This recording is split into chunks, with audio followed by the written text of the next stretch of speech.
Good morning, students. Yesterday we were doing the kinetic energy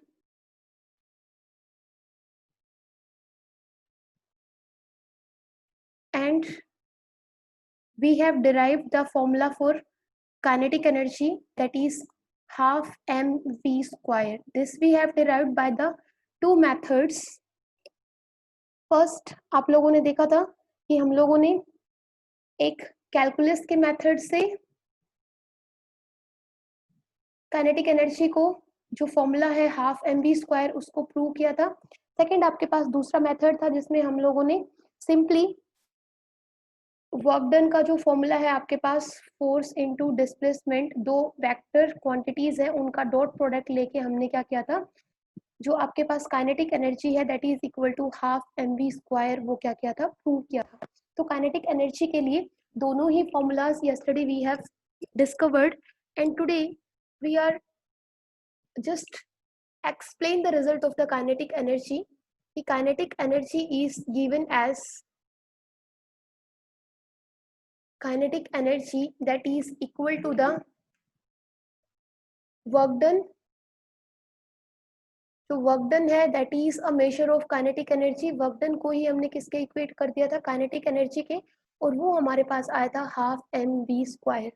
सो यहाँ से एक चीज देखो बेटा, काइनेटिक एनर्जी है that is directly proportional to the mass and kinetic energy of an object is directly proportional to the velocity का square. ठीक है, दोनों के ही डायरेक्टली प्रोपोर्शनल है.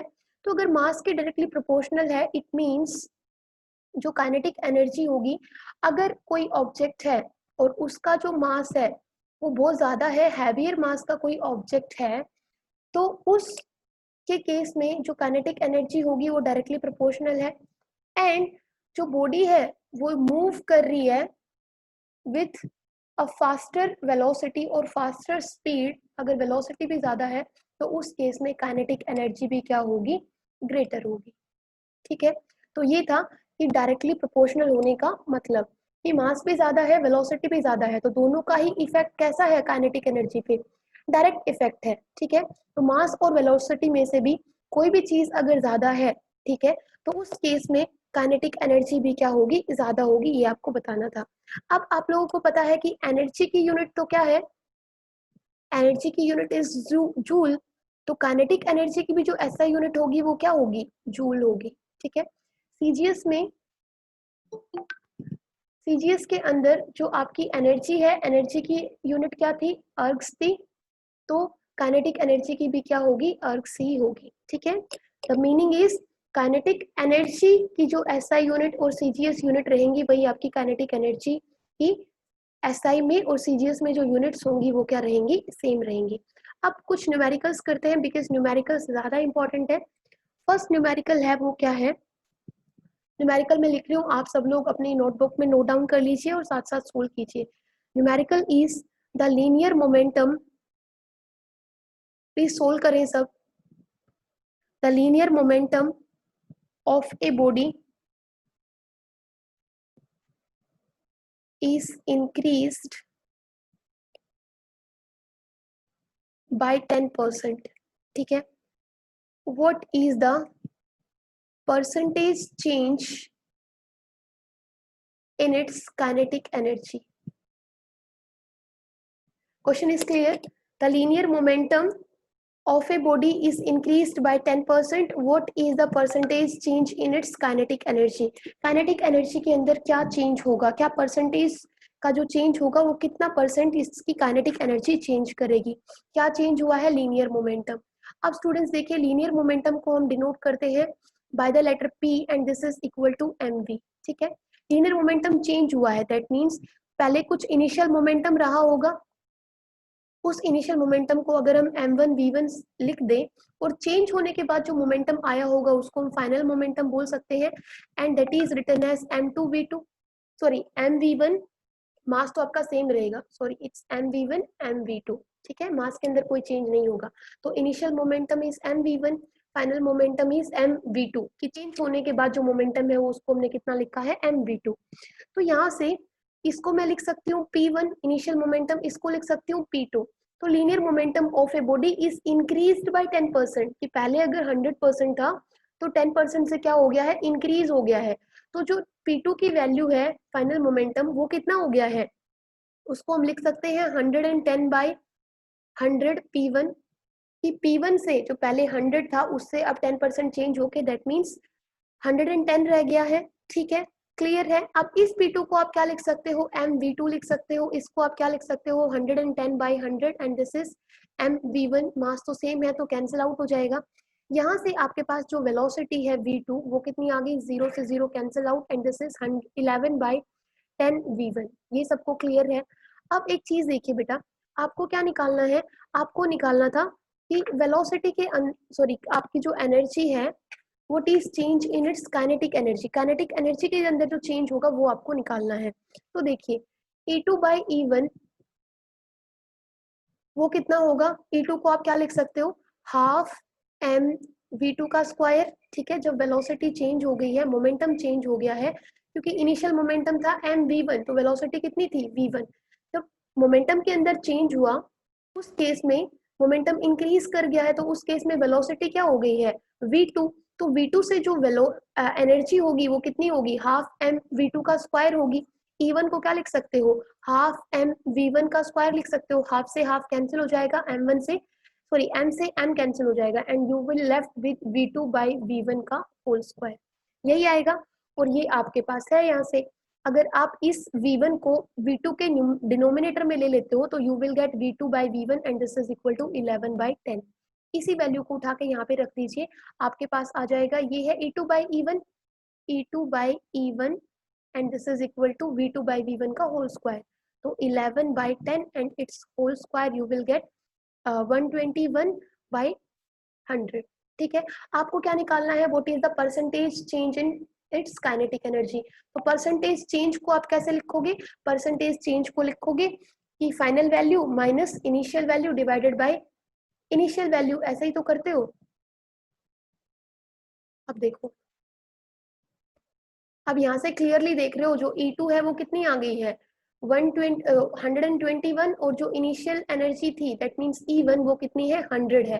तो आपको क्या निकालना है, परसेंटेज चेंज निकालना है। तो क्लियरली जो आपकी E2 है वो E1 से ग्रेटर है, ये यहाँ से देख सकते हो E2 की वैल्यू इज 121 एंड E1 की value is 100।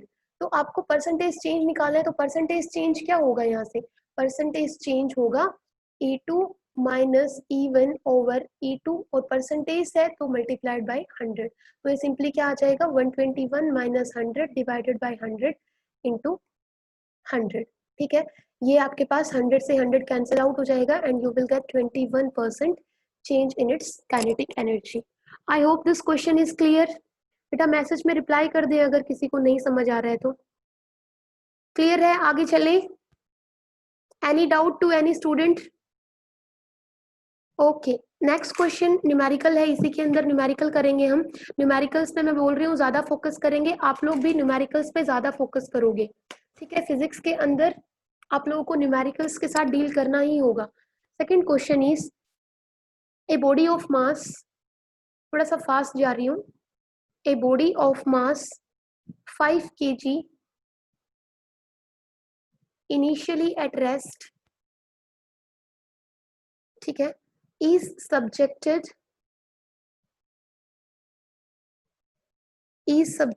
to a force of 20 Newton. What is the kinetic energy acquired by the body at the end of half minute? Question को समझिए, स्टेटमेंट को। A body of mass 5 kg initially at rest, ठीक है, मान लेते हैं this is a body of mass है के सॉरी केजी है पीछे, तो मास है ऑब्वियसली, मास कितना है 5 kg। इनिशियली किस पे है, रेस्ट पे है, इनिशियली रेस्ट पे है तो इसकी इनिशियल वेलोसिटी क्या होगी 0। आपने क्या किया, एक फोर्स अप्लाई किया। What is the magnitude of force, force का मैग्नीट्यूड है 20 न्यूटन। क्या हुआ इससे, इस बॉडी के अंदर ऑब्वियसली डिस्प्लेसमेंट हुआ होगा, वेलोसिटी हुई होगी, क्योंकि काइनेटिक ये बोल रहा है कि what is the kinetic energy acquired by the body, क्योंकि अगर बॉडी ने काइनेटिक एनर्जी एक्वायर की है that means this object has gain some velocity, ठीक है, वेलोसिटी हुआ होगा तो ऑब्वियसली डिस्प्लेसमेंट भी हुआ होगा यहाँ पे। तो आपको काइनेटिक एनर्जी कितनी एक्वायर की वो आपको फाइंड आउट करना है at the end of half minute. मतलब यहाँ पे आपको टाइम कितना गिवन है, अगर हम सॉल्यूशन करने लगे तो टाइम आपके पास कितना है, हाफ मिनट, ठीक है, और हाफ मिनट में सेकंड्स कितने होते हैं, 30 सेकंड्स, तो ये आपके पास क्या आ गया, टाइम आ गया। अब आपको चाहिए क्या बेटा, आपको चाहिए काइनेटिक एनर्जी। काइनेटिक एनर्जी का फॉर्मूला क्या है, half m v square. Okay, mass तो आपके पास है बट वेलोसिटी आपके पास नहीं है, तो ये फॉर्मूला तो आप नहीं लगा सकते हो। देन आप क्या करोगे, हमारे पास एक फॉर्मूला है, वो क्या है, force is equal to M into A, force is equal to mass into acceleration. अब आपके पास फोर्स है, ये रहा फोर्स कितना, 20 Newton. What is the mass, mass is 5 kg। by using this formula we can find out the acceleration produced in this object। तो acceleration का formula would be force upon में mass, ठीक है, force is 20 Newton, mass is कितना है 5 kg, तो acceleration आपके पास कितनी आ जाएगी, 4 मीटर पर सेकेंड स्क्वायर। आपको पता है एक्सेलरेशन की यूनिट इज मीटर पर सेकेंड स्क्वायर। अब हम एक्सेलरेशन का क्या करें, क्योंकि हमें तो वेलोसिटी चाहिए, तो वेलोसिटी के लिए स्टूडेंट्स हमारे पास हम इक्वेशन ऑफ मोशन लगाएंगे v is equal to U plus A T. I hope समझ गए होगे मैंने यहाँ से एक्सेलरेशन क्यों निकाला, क्योंकि u आपके पास है कितना है 0, a आपके पास है ये आ गया, टाइम आपके पास है 30 सेकेंड्स, तो v निकाल लीजिए, v कितना होगा, initial velocity u is 0, acceleration is 4, time is 30, तो ये आपके पास कितना आ गया v, v की यूनिट आ गई 30, 4 जा 120 और यूनिट क्या होंगी, मीटर पर सेकेंड। क्लियर है बेटा। अब बस आपको क्या करना है, काइनेटिक एनर्जी का फॉर्मूला लगा दीजिए। काइनेटिक एनर्जी क्या होगी, half mass is 5 kg and v square means 120 multiplied by 120, that would be your answer. Clear बेटा, वेरी गुड। रिंकी ने आंसर निकाल दिया है 800 जूल्स। बेटा पता नहीं, इसको सोल्व कर लीजिए, that would be your answer. Next चले, किसी को कोई डाउट है, कोई प्रॉब्लम है, any doubt till now, move on करें। Okay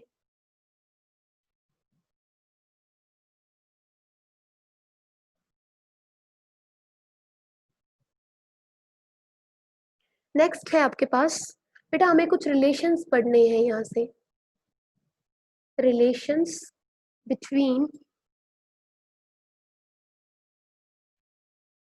kinetic energy and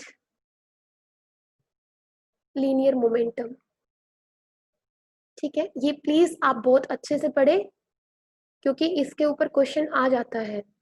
You know what is the formula for kinetic energy? It is half mv square. What is the formula for linear momentum? Kinetic energy is denoted by kinetic energy ke, and linear momentum is denoted by the letter p, and this is equal to mass into velocity। यही study किया था। अब हमें देखना है कि इस linear momentum p और काइनेटिक एनर्जी के बीच में क्या रिलेशन है, ठीक है, वो हमें फाइंड आउट करना है। देखिए, काइनेटिक एनर्जी का formula is half mv square, ठीक है। अगर मैं इस काइनेटिक एनर्जी को क्या करूं, मास से मल्टीप्लाई कर दूं, मास से डिवाइड कर दूं और मास से ही मल्टीप्लाई कर दूं, तो क्या होगा, ये आपके पास बन जाएगा half m, and in numerator you will gate m square v square. Clear है ये कैसे हुआ, m का मल्टीप्लाई करोगे तो this is m square and this is v square, ये सबको क्लियर है। अब देखो m इंटू वी से क्या बनता है p, और ये आपके पास क्या है हाफ m, और ये है mv का स्क्वायर, तो इसको आप क्या लिख सकते हो, आपके पास आ गया kinetic energy is equal to P square over 2m। तो ये आपके पास रिलेशन हो गया कि काइनेटिक एनर्जी किसके इक्वल है, kinetic energy is equal to the momentum square divided by 2m। ठीक है, यहाँ से आप क्या लिख सकते हो, ये लिख सकते हो कि kinetic energy is not possible without having linear momentum. ठीक है, यहाँ से आप ये एक स्टेटमेंट दे सकते हो। Reverse is also true, if we have any body and that body is having linear momentum, definitely that body will have kinetic energy also। ठीक है, क्योंकि मोमेंटम में भी वेलोसिटी होती है और काइनेटिक एनर्जी में भी क्या होती है, velocity. So if suppose a body has kinetic energy, that body will definitely have linear momentum also. ठीक है, अब यहाँ से हमें थोड़ा सा कुछ करना है, वो क्या करना है देखिए, काइनेटिक एनर्जी का हमने अभी फॉर्मूला डिराइव किया p²/2m, यही किया।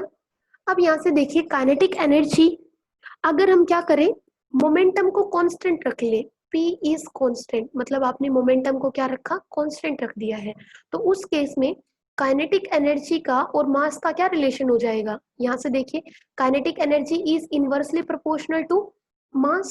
ठीक है, ये मास इंक्रीज करेगा, काइनेटिक एनर्जी, दोनों के बीच में रिलेशन कैसा है, इनवर्स रिलेशन है। तो अगर इनवर्स रिलेशन को हमें कैसे निकालना हो, अगर एक ग्राफ से प्लॉट करना हो कि काइनेटिक एनर्जी और मास के बीच में अगर इनवर्स रिलेशन है and we want to show this relation with the help of a graph, so what kind of graph do we achieve. तो देखिए अगर हम एक एक्सिस पे काइनेटिक एनर्जी ले लें और दूसरे पे अगर मास को हम ले लें, सपोज ये आपके पास मास है along x axis, y axis के अलोंग आपने क्या ले लिया है, काइनेटिक एनर्जी ले ली है। अब इनवर्स रिलेशन है तो आपका जो ग्राफ आएगा वो कुछ ऐसे आएगा। क्लियर है बेटा। अब देखिए ये था कब, जब आपका p क्या है, कांस्टेंट है, तो p कांस्टेंट है, तो this is the graph between kinetic energy and mass when p is constant, this is first graph. अब हम क्या रखते हैं, हमने क्या किया अभी, अभी p को कांस्टेंट रखा, अब हम क्या कर ले, अगर मास को कांस्टेंट रख ले, ठीक है, इस मास को हमने क्या रख दिया है, कांस्टेंट, अगर हम m को रख ले कांस्टेंट, उस केस में kinetic energy is directly proportional to p²। Clear, और काइनेटिक एनर्जी अगर डायरेक्टली प्रोपोर्शनल है p² के, तो can I write kinetic energy का जो रूट है वो डायरेक्टली प्रोपोर्शनल होगा p से। यहाँ से मैंने क्या किया, दोनों तरफ स्क्वायर रूट ले लिया, तो इसका square root is p and kinetic energy का square root is root K E. ठीक है, तो इस केस में हम कैसे ग्राफ प्लॉट करेंगे, तो जब आप m को कांस्टेंट रखोगे, आप ग्राफ ऐसे ड्रॉ करोगे, m को आपने रखा कांस्टेंट, ठीक है। अब मोमेंटम और काइनेटिक एनर्जी के बीच में रिलेशन कैसा है, काइनेटिक एनर्जी क्या है, इनवर्सली प्रोपोर्शनल है। ठीक है, तो देखो आपका जो ग्राफ आएगा वो कुछ ऐसे आएगा, यहाँ पे हम क्या रख लेते हैं, momentum is along x axis and kinetic energy is along y axis, तो ये जो ग्राफ है ये आपका कुछ ऐसे आएगा। क्लियर है, ये सेकंड केस है। थर्ड केस, जब हम क्या करें, हम काइनेटिक एनर्जी को ही क्या रख लें, कांस्टेंट रख लें। अब ये आपके पास इक्वेशन थी, इसमें आपने एक बार मोमेंटम को you have taken as constant, second में आपने मास को कांस्टेंट लिया, अब थर्ड में हम क्या रख ले, काइनेटिक एनर्जी को अगर कांस्टेंट रख ले तो आपका ग्राफ कैसे आएगा।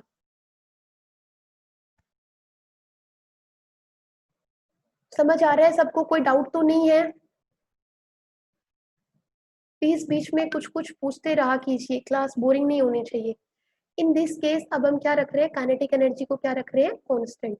अगर काइनेटिक एनर्जी को कांस्टेंट रख रहे हैं बेटा, तो यहाँ से देखिए ये आपका यहाँ शिफ्ट हो जाएगा, मास आपका यहाँ पे शिफ्ट हो जाएगा, तो इसका मतलब p² है वो डायरेक्टली प्रोपोर्शनल होगा m के, और जो p होगा वो डायरेक्टली प्रोपोर्शनल होगा किसके, रूट ऑफ m के। तो उस केस में आपका जो ग्राफ आएगा वो कैसे आएगा, यहाँ पे आप m को रख रहे हो, ठीक है, यहाँ पे आपने p को रख लिया है, दोनों के बीच में रिलेशन कैसा है, इनवर्स रिलेशन है। तो जो अगर m की तरफ अगर रूट था तो आपका कुछ ऐसे आएगा, ठीक है, रूट वाला जिसके साथ m है उसकी तरफ कुछ ऐसी शेप आ जाएगी आपकी। यहाँ पे आप लिखोगे काइनेटिक एनर्जी इज कांस्टेंट। तो हमने 3 ग्राफ्स ड्रॉ किए, ठीक है। फर्स्ट केस में हमने क्या रखा, p को कांस्टेंट रखा, दैट मींस मोमेंटम कांस्टेंट रखा, kinetic energy is inversely proportional to m। Second में हमने क्या रखा, m को कांस्टेंट रखा, kinetic energy is directly proportional to momentum square. Third में हमने क्या रखा, काइनेटिक एनर्जी को कांस्टेंट रखा, momentum is directly proportional to the root of m, और ये आपका ग्राफ कुछ ऐसे होगा। क्लियर, आगे चले। अब हम एक इंपॉर्टेंट थ्योरम करते हैं, वेरी इंपॉर्टेंट थ्योरम, जिसको बोलते हैं वर्क एनर्जी थ्योरम। ठीक है, कि वर्क और एनर्जी के बीच में क्या रिलेशन है। कंटिन्यू करें बेटा, कोई डाउट किसी को यहाँ तक, दिशा कोई डाउट है, निशांत, संगीता, रिंकी, नेहा, किसी को कोई डाउट हो। ओके बेटा, फटाफट करते हैं, हमें थोड़ा सा सिलेबस को खींचना है। Work energy theorem, very important theorem, और इसको हम क्या कहेंगे, और work energy principal. Work energy theorem क्या है और वर्क एनर्जी प्रिंसिपल क्या है। अब इसके अकॉर्डिंग हम क्या कहेंगे कि वर्क डन अगर हम किसी भी ऑब्जेक्ट के ऊपर करते हैं, कैसे करोगे? सपोज ये आपके पास एक ऑब्जेक्ट है, इसके ऊपर फोर्स लगाओगे और इसके अंदर कोई डिस्प्लेसमेंट हुई, ये ऑब्जेक्ट यहाँ पहुंच गया, that means you can say कि you have applied work on the body, you have done work on this body, because application of force आपने किया, ऑब्जेक्ट के अंदर डिस्प्लेसमेंट आया, ए से ऑब्जेक्ट कहाँ शिफ्ट कर गया? बी पे, और दोनों की डायरेक्शन क्या है? फोर्स की भी और डिस्प्लेसमेंट की भी, दोनों की डायरेक्शन क्या है? सेम है। तो उसको हम क्या कहेंगे कि we have done work on the object. तो ये वर्क एनर्जी थ्योरम क्या कहती है कि work done by net force, ठीक है, वर्क किसने किया है? फोर्स ने। Work done by the net force in displacing the body, ठीक है, is equal to the change in kinetic energy of the body. कि जब आपने इस बॉडी के ऊपर वर्क किया, आपने फोर्स अप्लाई किया, तो वर्क डन करने से वो वर्क डन जो आपने किया है वो वर्क डन किसके इक्वल होगा? काइनेटिक एनर्जी के अंदर जो चेंज आया है उसके इक्वल होगा। क्योंकि आपको पता है यहाँ पे मान लो ऑब्जेक्ट की वेलोसिटी, काइनेटिक एनर्जी कितनी थी? हाफ एम यू स्क्वायर थी। अगर मैं यहाँ पे इनिशियल वेलोसिटी यू मान लूं और आपने फोर्स लगाया तो इसकी वेलोसिटी इंक्रीज की होगी, और यहाँ पे वेलोसिटी कितनी, सॉरी काइनेटिक एनर्जी कितनी आ गई?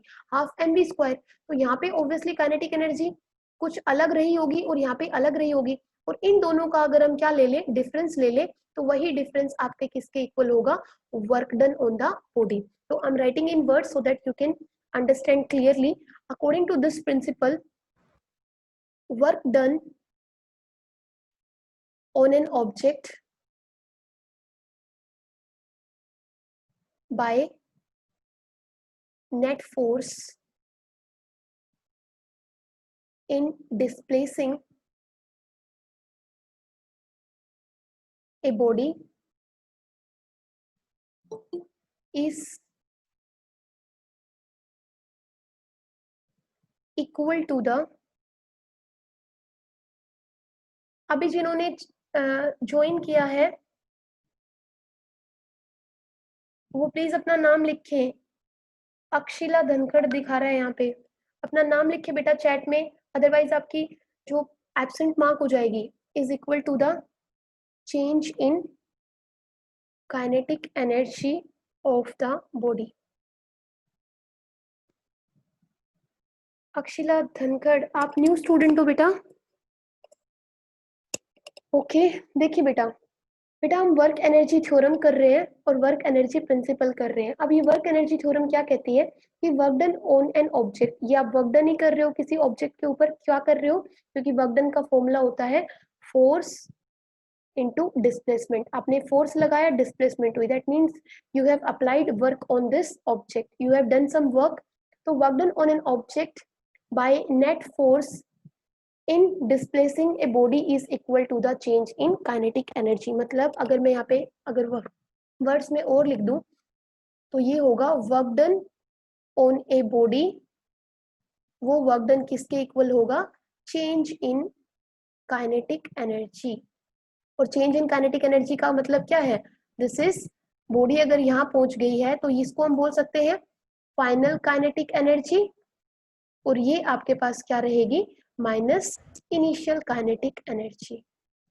बेटा ये स्टेटमेंट सबको क्लियर हुई कि जितना भी आपने वर्क डन किया है उस वर्क डन से क्या हुआ होगा? उस बॉडी की जो काइनेटिक एनर्जी है उसके अंदर क्या आया होगा?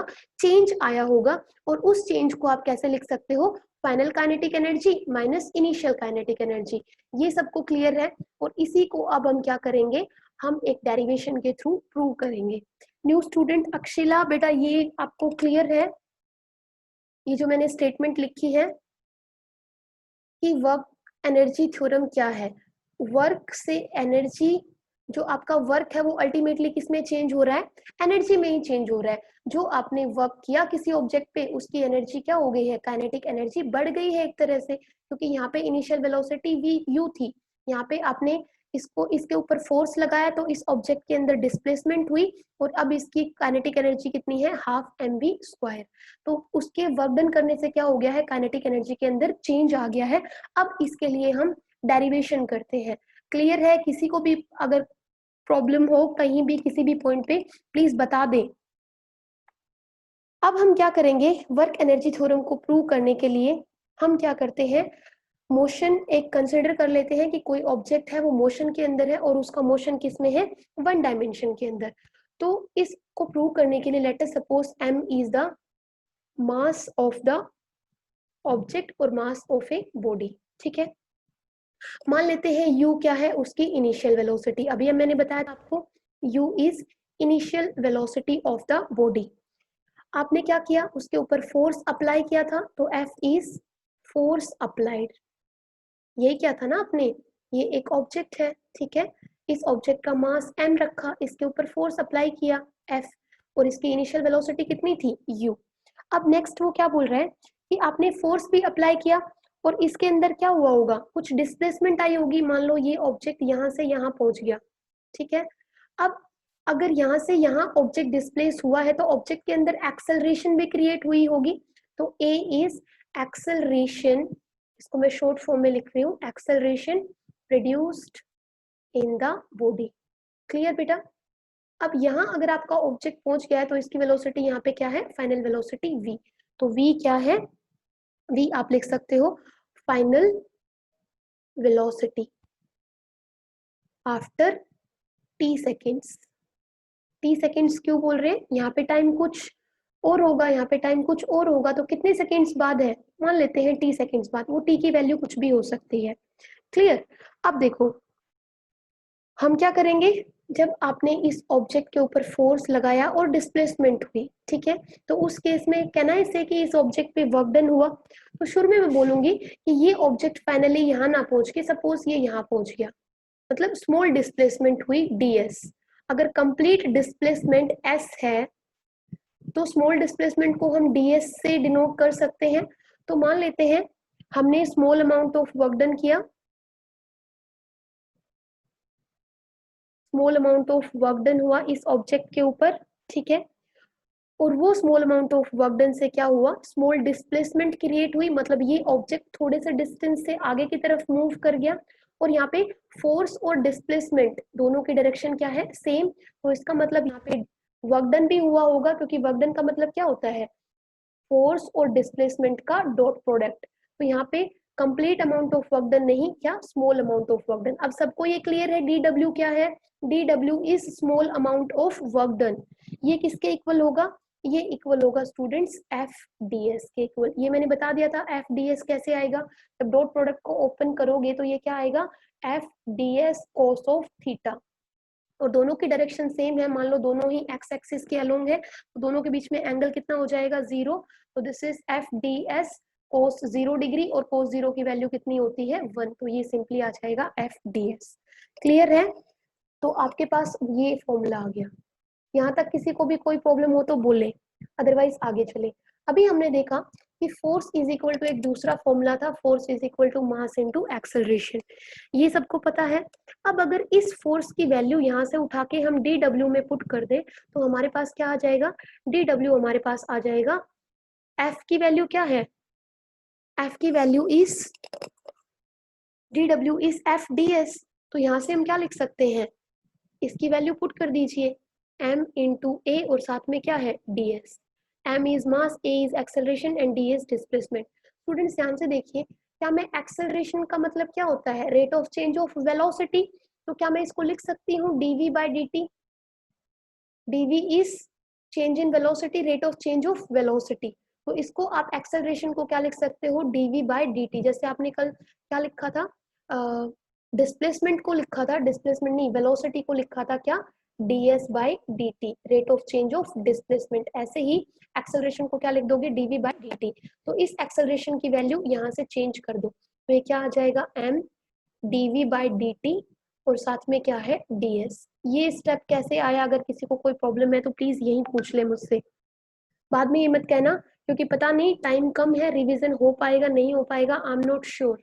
बेटा साथ साथ क्लियर करते हुए चलिए।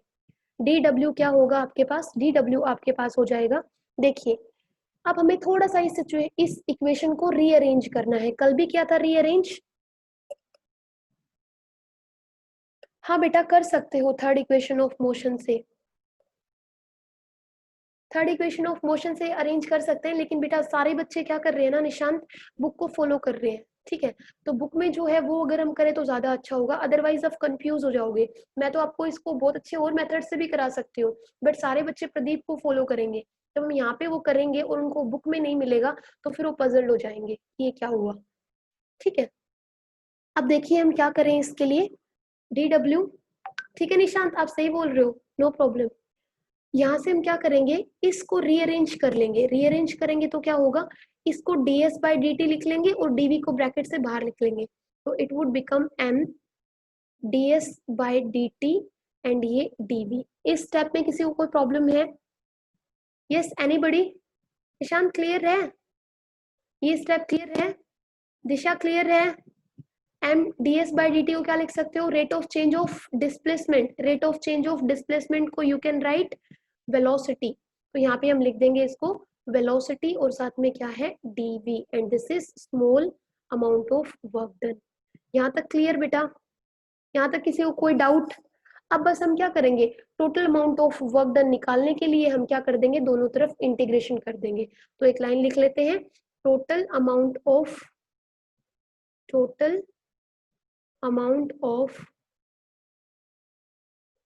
work done by the force applied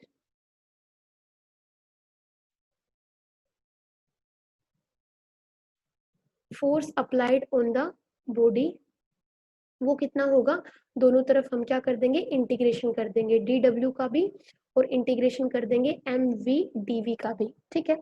अब इसका dw का इंटीग्रेशन करोगे तो क्या बन जाएगा, कंप्लीट वर्क w, मास एक कांस्टेंट टर्म है, मास चेंज नहीं होता है, उसको इंटीग्रेशन से बाहर ले लीजिए and this is v dv। ये सबको क्लियर है? अब v dv का इंटीग्रेशन क्या होगा, मैंने आपको बताया था जब भी आप पावर का इंटीग्रेशन करोगे, सपोज ये आपके पास x1 है, इसका इंटीग्रेशन करोगे तो क्या होगा, x की पावर 1 है तो इंटीग्रेशन में पावर में 1 हमेशा क्या होता है, ऐड, और जो भी पावर अब आ गई ऐड करने के बाद उससे हम क्या कर देते हैं, डिवाइड। तो यहाँ पे v है, मतलब v की पावर 1 है, तो ये हो जाएगा v की पावर 1 + 1 डिवाइडेड बाई 2, और क्या होगा इंटीग्रेशन, ये dv से इंटीग्रेशन क्या हो जाएगा, कैंसिल, तो ये आपके पास आ जाएगा v²/2 और साथ में क्या है m, ठीक है। तो एक चीज और बेटा, हम यहाँ पे इंटीग्रेशन किसका कर रहे हैं, dv का इंटीग्रेशन कर रहे हैं, मतलब वेलोसिटी का इंटीग्रेशन कर रहे हैं, तो वेलोसिटी कहाँ से कहाँ चेंज हो रही है, पहले वेलोसिटी u थी और फिर वेलोसिटी क्या हो गई v, तो इंटीग्रेशन में याद रखना आप लिमिट्स भी लगाओगे, तो इनिशियल लिमिट क्या है, initial limit is your initial velocity, final limit क्या है आपकी फाइनल वेलोसिटी, तो ये हम लगाएंगे और यहाँ पे लिमिट्स में पुट कर देंगे, लिमिट्स भी यहाँ पे वेलोसिटी की रखेंगे, तो आपके पास जो आएगा वो क्या आएगा, देखिए एक बार,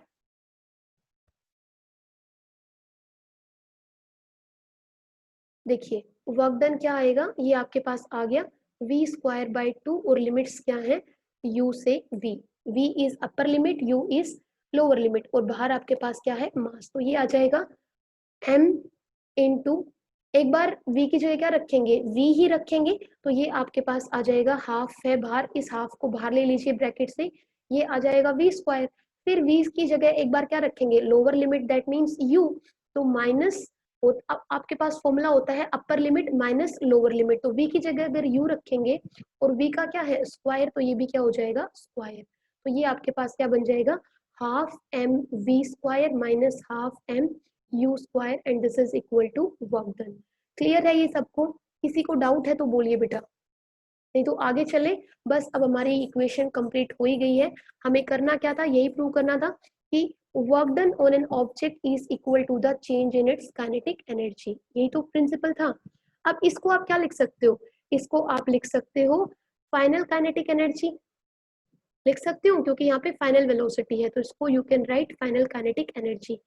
इसको आप लिख सकते हो दिस इज u, तो इसको आप लिख सकते हो इनिशियल काइनेटिक एनर्जी, और दोनों का ये क्या है डिफरेंस, तो इसको आप क्या लिख सकते हो, final kinetic energy minus initial kinetic energy, मतलब फाइनल काइनेटिक एनर्जी की वैल्यू क्या है, ज्यादा है, इनिशियल काइनेटिक एनर्जी की वैल्यू क्या है, कम है, तो इससे हम क्या लिख सकते हैं, change in kinetic energy, change in kinetic energy. और बेटा ये जो चेंज है ये कैसा रहा होगा, पॉजिटिव रहा होगा। पॉजिटिव रहने का मतलब यहाँ पे काइनेटिक एनर्जी, जो फाइनल काइनेटिक एनर्जी है वो ज्यादा है, इनिशियल काइनेटिक एनर्जी क्या है, कम है। तो इसका मतलब यहाँ पे लिख सकते हैं हम इंक्रीज इन काइनेटिक एनर्जी। ठीक है, वर्क डन से क्या हुआ, ऑब्जेक्ट की जो काइनेटिक एनर्जी थी वो क्या हो गई है, इंक्रीज हो गई है। यही तो हमें प्रूव करना था। वर्क एनर्जी थ्योरम यही कहती है कि work done on an object is equal to the change in kinetic energy. Change का मतलब there is increase in the kinetic energy of the object. तो this equation proves the work energy theorem, work energy principle. बेटा किसी को problem है तो जल्दी बोलिए। Muskan no problem. Nishant reply करें बेटा जल्दी से, अगर कोई प्रॉब्लम है तो। किसी बच्चे को भी कोई भी प्रॉब्लम है तो जल्दी बताइए। No problem. आप लोग साथ साथ अपने नोट्स बना लीजिए, मैं प्रदीप को ही फॉलो कर रही हूँ। अगर आप साथ साथ यहाँ से लिख सकते हैं तो साथ साथ यहाँ से लिख भी लीजिए, क्योंकि मैं आप लोगों को इस क्लास की आप लोगों को बैकअप वीडियो भी देती हूँ, साथ साथ ये रिकॉर्ड हो रहा है और आप लोगों को रिकॉर्डिंग डेली जा रही है। तो प्लीज कोई एक्सक्यूज ना दे बाद में कि हमें समझ नहीं आया था। ठीक है, आगे चले, हमारे पास कुछ टाइम है, या फिर आज स्टॉप कर दे यहीं पे, इतना काफी है आज के लिए या कुछ और करना है, क्योंकि अभी मैं जो आगे स्टार्ट करने वाली हूँ वो आज हो नहीं पाएगा। वर्क एनर्जी थ्योरम है, थोड़ा सा एक्सप्लेन कर देते हैं। देखिए मैंने क्या किया है आज के टॉपिक में, एक बार रैप अप कर लेते हैं किया क्या है हमने यहाँ पे। पहले तो क्या किया आज, हाफ एम बी स्क्वायर, किसका फॉर्मूला था, काइनेटिक एनर्जी का। ठीक है, अब हमने देखा था यहाँ पे काइनेटिक एनर्जी जो है वो डायरेक्टली प्रोपोर्शनल है मास के, और काइनेटिक एनर्जी डायरेक्टली प्रोपोर्शनल है बी स्क्वायर के।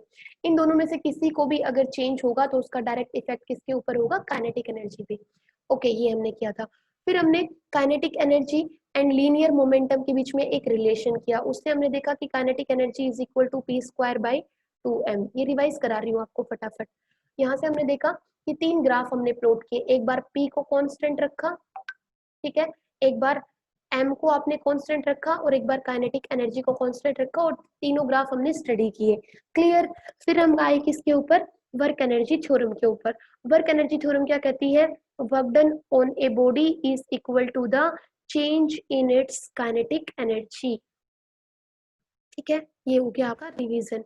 और वो चेंज हमने देखा कैसा था, पॉजिटिव था। पॉजिटिव मतलब kinetic energy, final kinetic energy क्या थी, ज्यादा थी, और इनिशियल काइनेटिक एनर्जी क्या थी, कम थी। इसीलिए आपकी काइनेटिक एनर्जी क्या हो गई थी, इंक्रीज। अगर किसी स्टूडेंट को कोई प्रॉब्लम हो तो प्लीज मुझसे पूछ ले, अभी पूछ सकते हैं। हाँ निशांत मैम, आप इंटीग्रेशन पर वीडियो कब बना रहे हो। निशांत थोड़ा टाइम लगने दो बेटा, 1-2 दिन में वीडियो नहीं बनाऊंगी, आप लोगों की लाइव क्लास ही ले लूंगी। आपने बोला था, एक गुड़िया और थी, किसी ने बोला था कि मैम मुझे भी इंटीग्रेशन में प्रॉब्लम है, तो उसका भी इंटीग्रेशन का मैं करा लूंगी।